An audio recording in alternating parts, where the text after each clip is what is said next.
नमस्कार, मैं हूं पंकज कुमार। TV9 फेसबुक पर आपका लाइव है। मेरे साथ हैं अशोक बागड़िया। अभी हम चर्चा करेंगे लुधियाना कोर्ट परिसर में ब्लास्ट किस तरह से हुआ है। अशोक, कोर्ट परिसर में ब्लास्ट क्या बताता है, क्योंकि ये कोई पहली घटना नहीं है। बिल्कुल सही पंकज जी। इनफैक्ट ये पहली ऐसी घटना नहीं है कि कोर्ट प्रेमाइसेस में कोई धमाका हुआ है, बम धमाका हुआ है। अभी तक हालांकि लुधियाना पुलिस की तरफ से कोई फाइंडिंग, कॉन्क्रीट फाइंडिंग नहीं आई है कि ये बम का धमाका था या किसी और तरह का धमाका था और किस ग्रुप ने या किसने ये कैरी आउट किया। इनफैक्ट पंकज जी, कुछ दिन पहले ही दिसंबर में पहले हफ्ते में ही रोहिणी कोर्ट में भी एक ऐसा हादसा हुआ था जिसमें एक व्यक्ति की मृत्यु हो गई थी। लुधियाना वाले केस में अभी तक जो हमारे पास समाचार आ रहे हैं उससे ये पता चलता है कि 2 लोगों ने अपनी जान से हाथ धो बैठे हैं और 4 लोग बुरी तरह से जख्मी है। तो अब ये देखने वाली, सोचने वाली बात यह है कि ऐसा लगता है कि जो अदालतें हैं और स्पेशली जो निचली अदालतें हैं, वहाँ पे जो सिक्योरिटी अपरेटस है, जो सिक्योरिटी सेटअप है, वो इतना लूप होल से भरा हुआ है कि इतने लूप होल्स हैं उसमें कि कोई भी स्लिप इन कर सकता है कोर्ट प्रेमाइसेस में। और दूसरी चीज़ ये भी है ना पंकज जी कि जब कोर्ट चलते हैं तो वहाँ पे काफ़ी भीड़ भड़ाके वाला इलाका होता है। तो वहाँ पे अगर ब्लास्ट कैरी आउट किया जाता है या कोई भी ग्रुप कैरी आउट करता है तो उसका जो ऑप्टिक्स होता है वो बहुत ज़्यादा होता है। हाँ, वो यहाँ पर देखा भी गया, क्योंकि जिस तरह से अभी खबरें आ रही हैं उसमें ये बताया जा रहा है कि ये पॉसिबिलिटी है कि वॉशरूम में बॉम्ब असेंबल करते समय जो फिदाइन था वो बॉम्ब ब्लास्ट कर गया और उसकी मौत हो गई, उसके परखच्चे उड़ गए और उसका जो फॉल आउट हुआ वो देखने को मिला। कुछ लोग घायल हुए। पर अच्छी बात ये बताई जा रही है कि वकीलों का वहाँ पर हड़ताल भी चल रहा था। अगर वकील ज़्यादा संख्या में होते तो निश्चित तौर पर कैजुअलिटी ज़्यादा होती। पर सवाल वही उठता है अशोक कि निचली अदालतों को लेकर के जहां भीड़ ज़्यादा होती है, लोग ज़्यादा आते हैं, वहां की सिक्योरिटी को लेकर के हम उतने जागरूक क्यों नहीं होते, खास तौर पर ऐसे स्टेट में जो पहले से ही सेंसिटिव है और जहां पर चुनाव भी होना है। बिल्कुल पंकज जी, इनफैक्ट जो निचली अदालतें हैं उनकी सुरक्षा का जो दारोमदार होता है वो राज्य सरकारों पे होता है। और अक्सर ये देखा गया है कि जो निचली अदालतों में जो सुरक्षा या सिक्योरिटी कॉर्डन जो होता है बड़ा वीक होता है। अक्सर आप देखेंगे कि कोई भी बिहार में चले जाइए, यूपी में चले जाइए, राजस्थान चले जाइए या मध्य प्रदेश चले जाइए, कोई भी निचली अदालत में 2 या 4 पुलिस वालों से ज़्यादा लोग होते नहीं हैं। लेकिन उसके अलावा अदालतें एक ऐसी जगह होती है जहाँ पे भीड़, वकीलों, सिर्फ वकील ही नहीं, जो लिटिगेंट्स भी होते हैं, जो आम जनता भी होती है, वो काफ़ी संख्या में होती है और जो डेंसिटी होती है वो भी ज़्यादा होती है। क्योंकि जो प्रेमाइसेस होते हैं कोर्ट के वो सीमित होते हैं, लेकिन उसी कोर्ट प्रेमाइसेस के अंदर इतने ज़्यादा लोग होते हैं तो वो एक ईजी टारगेट बन जाता है। तो प्रॉबेबली हो सकता है कि ये जो भी इस तरह की गतिविधियों में जो लोग विलुप्त हैं उनको लगता है कि कोर्ट्स एक इजी टारगेट बन गए हैं और कोर्ट्स में जब इस तरह के धमाके होते हैं तो हेडलाइंस भी ज़्यादा मिलती है उन लोगों को। अगर पंजाब की बात करें, जहां की चुनाव होना है और अब पॉलिटिकल स्टेटमेंट्स भी आने शुरू हो गए हैं, सिद्धू कह रहे हैं कि पोलराइज करने की कोशिश की जा रही है। मुझे याद आ रहा है जब अमरिंदर सिंह रिजाइन उन्होंने किया तो उन्होंने ये चिंता जताई थी कि बॉर्डर स्टेट है हमारा, यहाँ पर फिर से आतंकवाद पनप सकता है। और पिछला आप कुछ घटना देखें, जिस तरह से बेअदबी का मामला आया, 2 लोगों की लिंचिंग हुई, उसके बाद अभी अदालत में बम धमाका सामने आ रहा है।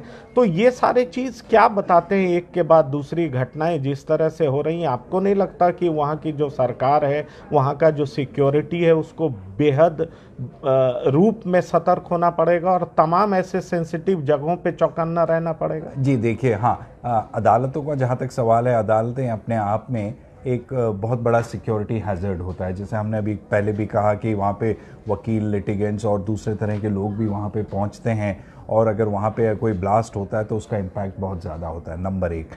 नंबर 2 कि पंजाब में चुनाव होने हैं। पंजाब की एक हिस्ट्री रही है, मिलिटेंसी की हिस्ट्री रही है और इनफैक्ट इस तरह के आतंकवादी हमले भी अक्सर होते रहे हैं, लेकिन पिछले कुछ 10-1 सालों से इन घटनाओं में कमी आई है। लेकिन दोबारा से इनका होना बहुत ही चिंता की बात है। लेकिन ऐसे समय पे पॉलिटिक्स करना कि भाई इस वजह से हो रहा है या फलानी पार्टी करा रही है या फलाने लोग इसके पीछे जिम्मेदार हैं, सिर्फ पॉलिटिकल पॉइंट्स गेन करने के लिए, ये सही बात नहीं है। जहाँ तक सुरक्षा की बात है, सुरक्षा का जो मामला होता है वो आपके पेटी पॉलिटिक्स से बहुत ऊपर होता है, क्योंकि ये सिर्फ ये सुरक्षा ही नहीं, ये राष्ट्र सुरक्षा, स्टेट की सुरक्षा और लोगों की सुरक्षा का मामला है। तो इसमें पॉलिटिक्स करना ठीक नहीं होता है। क्योंकि अभी सीएम भी वहां पहुंचने वाले हैं, उन्होंने भी ये कहा है कि वो लुधियाना पहुंचेंगे, जो वहां का सिचुएशन है उसको समझेंगे, जानने की कोशिश करेंगे। पर उन्होंने भी ये इशारा किया है कि पंजाब में अशांति फैलाने की कोशिश की जा रही है। तो जाहिर तौर पर जो रूलिंग पार्टी है उसके अध्यक्ष हो या सीएम हो, उन दोनों ने इस तरह की बात की है। अब सवाल यही उठता है कि क्या पंजाब में ये कहा जा सकता है, ये चिंता जगने लगी है कि क्या पंजाब में फिर से आग भड़कने वाली है, एक के बाद दूसरी घटना। पर इस सब के बीच एक बेहद इंपॉर्टेंट बात यह है अशोक कि अभी तक किसने किया है, किसी संगठन ने इसकी जिम्मेदारी नहीं ली है। बिल्कुल पंकज जी, ये बहुत ही इम्पोर्टेंट बात है कि अगर ये कोई सोची समझी साजिश होती या कोई ऑर्गेनाइज सेटअप ने इस तरह का ब्लास्ट कराने की कोशिश की होती तो कोई ना कोई जिम्मेदारी ज़रूर लेता है। क्योंकि अगर इस तरह के ब्लास्ट होते हैं तो जो भी आतंकवादी ऑर्गेनाइजेशन या टेररिस्ट ऑर्गेनाइजेशंस होते हैं उनका बेसिकली टारगेट ये होता है कि ज़्यादा से ज़्यादा नुकसान पहुँचे, चाहे वो प्रॉपर्टी को हो या जान माल का नुकसान हो।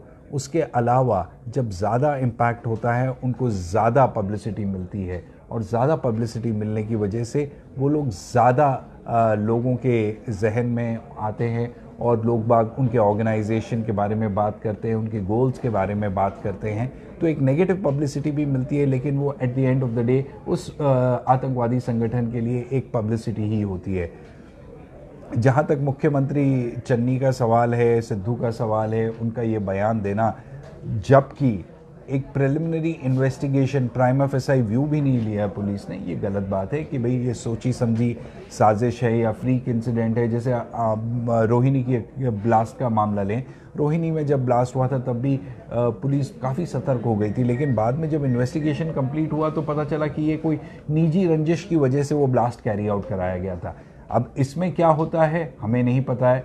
पंजाब एक सेंसिटिव स्टेट है, चीज़ों को ज़्यादा सीरियसली लेने की ज़रूरत है इस पॉइंट इन टाइम पे, निश्चित तौर पर। और मैं आपको ये बता दूं अशोक कि एनआईए और एनएसजी की टीम भी वहां पहुंचने जा रही है, तमाम चीज़ों को खंगालेगी, परखेगी और उसका निरीक्षण करेगी, और जाहिर तौर पर इस निष्कर्ष पर जरूर पहुंचने की कोशिश करेगी कि इस ब्लास्ट के पीछे किसका हाथ है। मुझे वो दिन भी याद आता है जब दिल्ली हाई कोर्ट में ब्लास्ट हुआ था, और उसके बाद हम वहां पर देखते हैं कि किस तरह से व्यापक सुरक्षा वहां पर बढ़ा दी गई है। तो जाहिर तौर पर अब निचली अदालत में जिस तरह से ब्लास्ट या इस तरह के कारनामे बढ़ते जा रहे हैं, तो निचली अदालत में भी जो सुरक्षा एजेंसी है जिनकी ये जिम्मेदारी है उसको सुरक्षा प्रोवाइड कराने की, मुहैया कराने की, वो जरूर जागरूक होंगे, सतर्क होंगे और कोई ना कोई एहतियाती कदम जरूर उठाएंगे।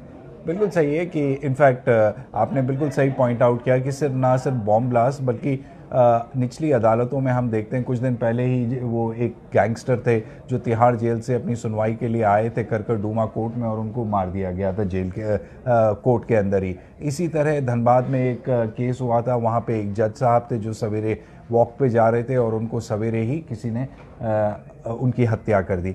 जब ये सारी चीज़ें हुई तब चीफ जस्टिस ऑफ इंडिया ने इस मामले का संज्ञान लिया और उन्होंने कहा, राज्य सरकारों को भी कहा, डायरेक्टर जनरल्स ऑफ पुलिस को भी कहा, हाई कोर्ट्स को भी कहा कि भाई आप क्या कर रहे हैं, जजेस की सुरक्षा को, लोअर कोर्ट्स की सुरक्षा, ये आपकी जिम्मेदारी है। आप इसमें कुछ पुख्ता कदम उठाइए और हमें जानकारी दीजिए कि आप लोगों ने क्या किया। तो धनबाद के इंसिडेंट के बाद में जो झारखंड की पुलिस थी उन्होंने तो अपने इंतजामात बता दिए कि हम ये कर रहे हैं, लेकिन ये बात सिर्फ झारखंड की नहीं है, ये सारे देश में यही समस्या है कि लोअर कोर्ट्स में जो सिक्योरिटी व्यवस्था है वो बड़ी चरमराई हुई सी है। और इस चरमराहट को देखते हुए और दूसरी चीज़ ये देखते हुए कि हाई इम्पैक्ट जोन है ये, वहाँ पे ये बहुत सॉफ्ट स्पॉट्स हो जाते हैं इस तरह की गतिविधियाँ कैरी आउट करने के लिए।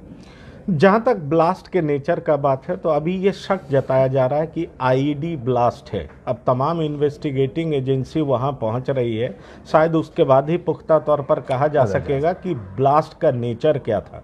फिलहाल TV9 फेसबुक लाइव पर इतना ही। आप बने रहिए TV9 डिजिटल के साथ। धन्यवाद, नमस्कार।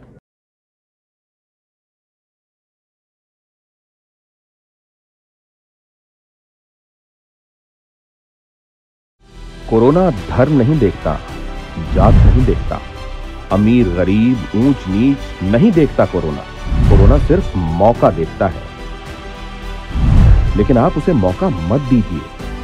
बस इतना कीजिए, जब कभी दफ्तर से बाजार से घर लौटिए तो इतना ख्याल जरूर रखिए कहीं आपके साथ कोरोना आपके घर तो नहीं जा रहा। भूलिए मत, कोरोना अभी जिंदा है।